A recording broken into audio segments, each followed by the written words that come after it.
कथा के सबसे बड़े रसिक वक्ता हो या श्रोता हो, हनुमान जी और शिव जी से बड़ा कोई भी वक्ता या श्रोता जगत में न हुआ है न होगा महाराज। इसलिए हनुमान जी सबसे बड़े वक्ता भी हैं और श्रोता भी हैं।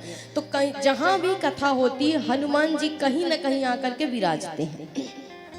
अब मान लो तुम्हारे बीच में ही बैठे हैं और तुम ऐसे फिर कोई आप पीछे बैठे हुए हैं, कुछ लोग यहाँ बैठे हैं अव्यवस्थित हैं, कुछ वहाँ बैठे हैं, उनको पैर लगाते हुए कुचलते हुए जो आएंगे बाद में वो बैठेंगे, तो महाराज पैर लगाना कहते हैं कभी किसी को पैर स्पर्श अपना नहीं करवाना चाहिए। आप किसी को यदि लांघते हैं या किसी को आपका पैर छू जाता है तो इसमें दोष लगता है, पाप लगता है। अब आप पीछे बैठी हो, आपको लांघ करके वो सामने आएंगे तो इसमें अपराध दोष किसको लगेगा? आपको लगेगा। वो आने वाले को, लांघने वाले को उतना नहीं लगेगा जितना जो वहाँ बैठा है उसको लगेगा। इसलिए ओ मैया जब समझाए तो समझ लिया करो, काय बात की बावरी बन रही। बोले सामने बैठ लो तो तुम्हारा ही कल्याण होगा उसमें, इसलिए बोलते हैं, तो तुम और पीछे भागती हो। बताओ, कहते हैं लोग भगवान से जुड़ो और सामने आओ और भगवान के पास जाओ नजदीक, तो ये दूर भाग रहे हैं। महाराज आप बताओ क्या बदलेंगे कथा से? बोले कथा अपने आप को सुधारने के लिए सुनी जाती है, अपने आप को बदलने के लिए सुनी जाती है। व्यथा को मिटा करके और कथा मन को शांति दे दे, वो है कथा। अपने आप को बदलने के लिए हम कथा सुनते हैं। नहीं तो महाराज कथा क्या है? बोले एक कान से सुना दूसरे कान से तुमने निकाल दिया, खत्म हो गई। बोले नहीं, 2 घंटे तक मनोरंजन नहीं किया तुमने, मनोमंथन किया। और मनोमंथन कैसा करना है? बोले कथा सुन करके उसका मनन करिए। मनन यही करना है कि हमें छोटी छोटी चीजों को सुधारना है। और भगवान ने अवसर दिया है इतना सुंदर अपने पास बैठने का। वैसे तो रोज तुम घर में नहीं बैठती होगी, भगवान के पास बैठती है 2 घंटे, 2 सेकंड न बैठा जाए महाराज। पूजा में भी 25 बार यहाँ वहाँ मन जाता है। अगर पूजा करने बैठो तो मन कहीं और रहता है, तन भगवान के पास बैठा रहता है। तो कम से कम भगवान ने अवसर दिया, बात मान लिया करो। अब कोई बात नहीं, आज तो बैठ गई हो तो बैठ जाओ, कल से सामने आकर के पहले सामने, जो पहले आएंगे वो सामने बैठेंगे और जो बाद में आएंगे वो पीछे बैठेंगे। कहते पहले आइए पहले पाइए। और तुम क्या कर रहे हो? बोले पहले आ रहे हो और बाद में पा रहे हो। महाराज जो बाद में आ रहे हैं वो पहले पा जा रहे हैं। तो भगवान की कृपा है कि हम सभी को श्रीमद् भागवत महापुराण ज्ञानमयी गंगा में वैरागदायिनी गंगा में गोता लगाने का अवसर मिला है। कथा का 3य दिवस है। कहते हैं महाराज सौभाग्य से यह कथा मिलती है, इसलिए गोस्वामी जी ने कहा है कि विवेक चाहिए जीवन में तो सत्संग करिए। क्योंकि कहा जाता है ना कि बिनु सत्संग विवेक न होई, बिनु सत्संग विवेक न होई। राम कृपा बिनु सुलभ न सोई, राम कृपा बिनु सुलभ न सोई। राम जय राम जय जय राम।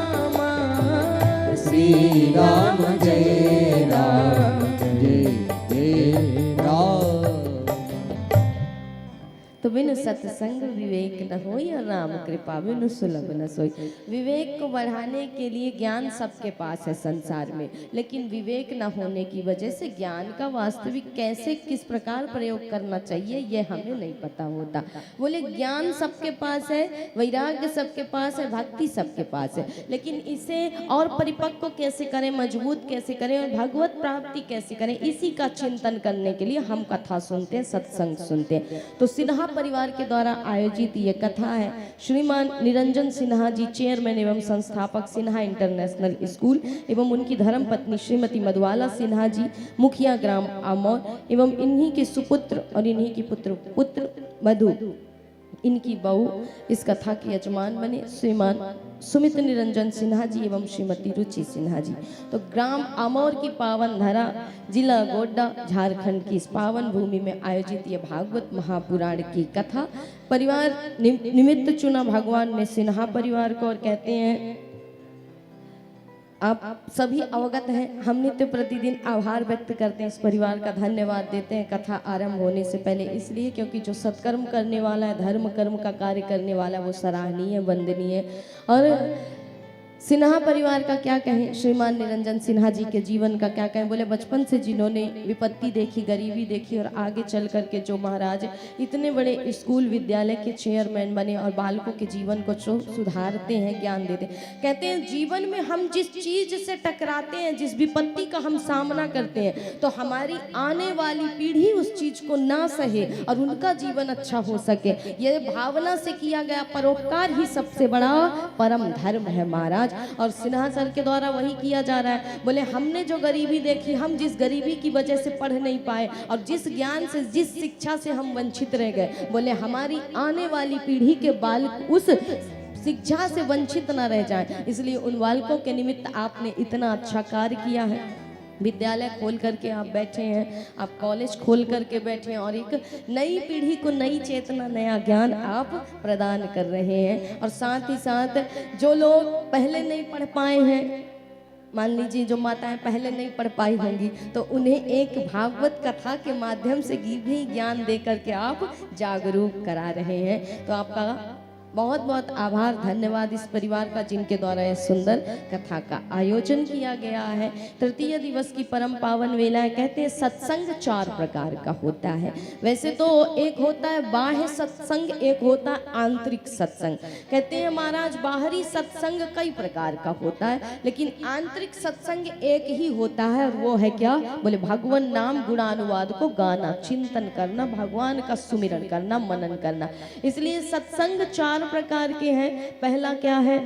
बोले सत का संग करिए, अर्थात सत पुरुषों का संग करके जहाँ पर भगवत चर्चा हो, अच्छी चर्चा हो, वहाँ पर बैठिए महाराज। जहाँ पर व्यर्थ की बातें हो वहाँ से कटिए, और जहाँ पर हमारे जीवन को सार्थक बनाने वाली, सतमार्ग पर ले जाने वाली, जीवन को संस्कारवान बनाने वाली बातें होती हो, उन सतपुरुषों का संग करिए। पहले प्रकार का सत्संग है। अच्छी विचारधारा वाले लोगों का संग करिए, ये पहले प्रकार का संग।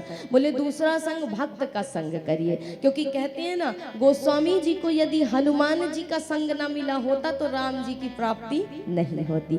इसलिए राम जी स्वयं कहते हैं कि मुझे पूजोगे, मुझे भजोगे, मेरी पूजा करोगे तो मैं नहीं मिलूंगा, लेकिन मेरे भक्तों का सानिध्य यदि ले लोगे तो मैं जल्दी मिल जाऊंगा महाराज। इसलिए दूसरा संग क्या है? दूसरा सत्संग क्या है? बोले भक्तों का संग करिए। तीसरा साधक पुरुषों का संग करिए। जो साधु संत होते हैं, साधक पुरुष होते हैं, ये मीडिया वाले बाबा नहीं।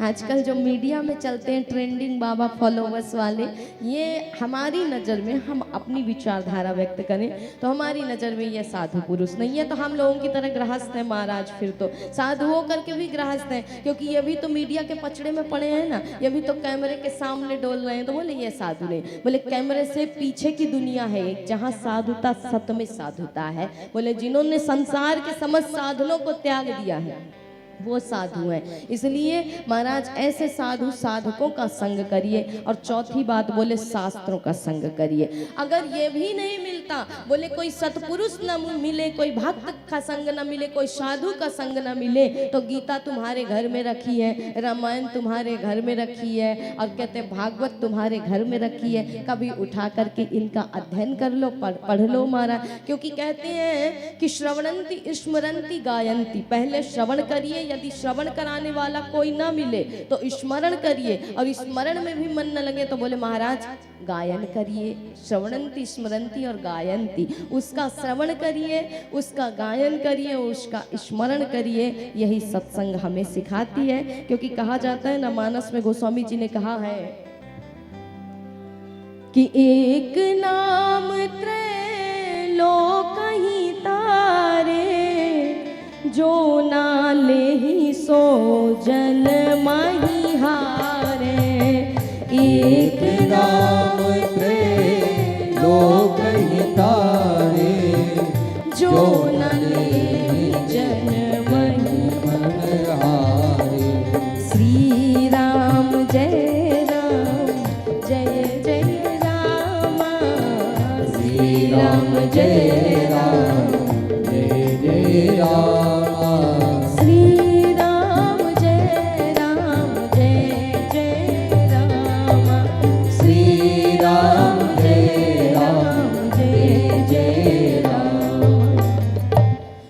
कहते हैं महाराज एक नाम ही है जो आपके कर्मों को बनाता है, भगवान का नाम ही। कलयुग में नाम से ही मुक्ति मिलती है। कर्मफल एक ऐसा चक्र है जो घूम फिर करके आपको सजा जरूर देगा, दंड देगा। इसलिए उस कर्म फल को काटना है और बोले ये कर्म के जाल से छूटना है और भाव से तरना है, तो भगवान का एक नाम आपका उद्धार करेगा।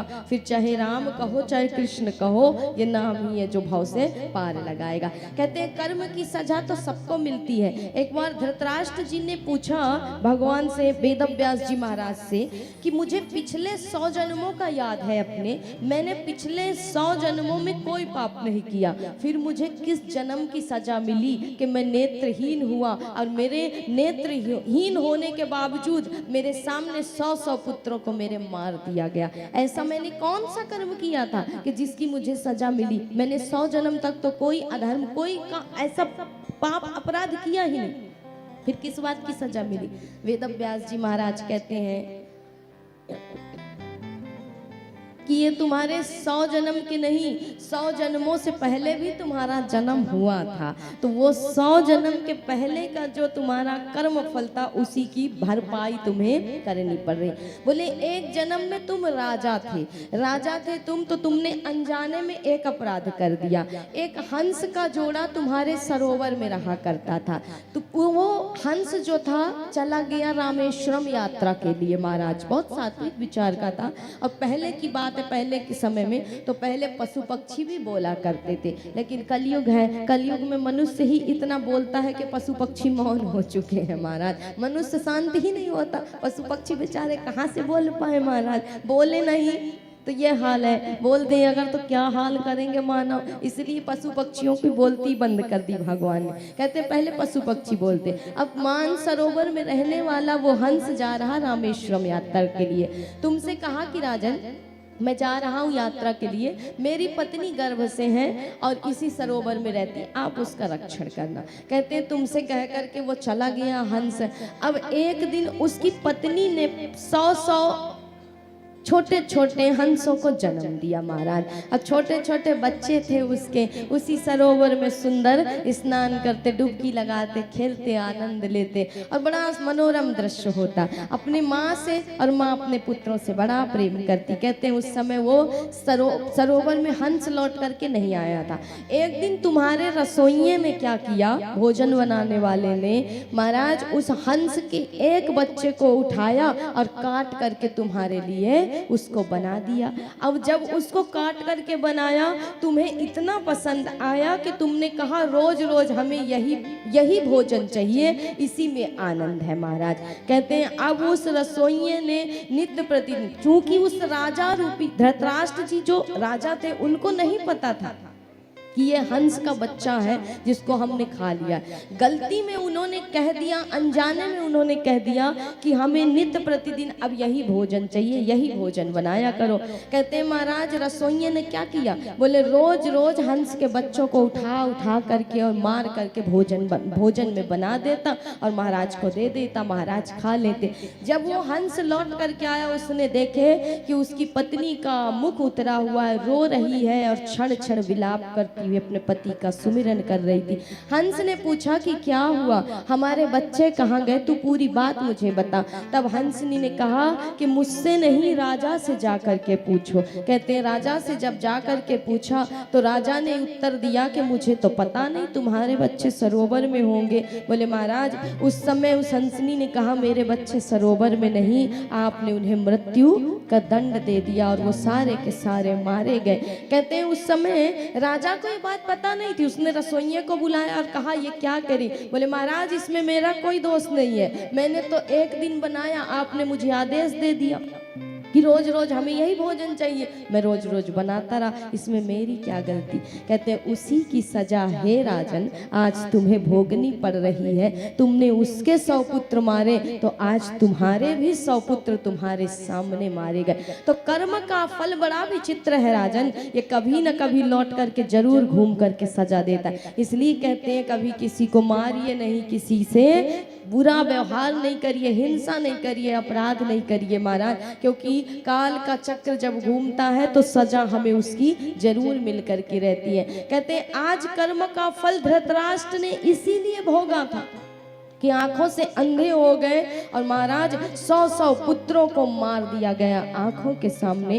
तो कर्म की गति बड़ी न्यारी है महाराज, ये कहीं न कहीं घूम करके फिर करके और पकड़ेगी जरूर मानव को। इसलिए बोले इस कर्म फल को सुधारना है, कर्म को श्रेष्ठ बनाना है। जाने अनजाने में जो पाप हो गए हैं उनसे मुक्ति चाहिए, उनसे क्षमा चाहिए, उन अपराधों से। तो क्या करें? बोले भगवान की कथा सुनिए और मन की व्यथा को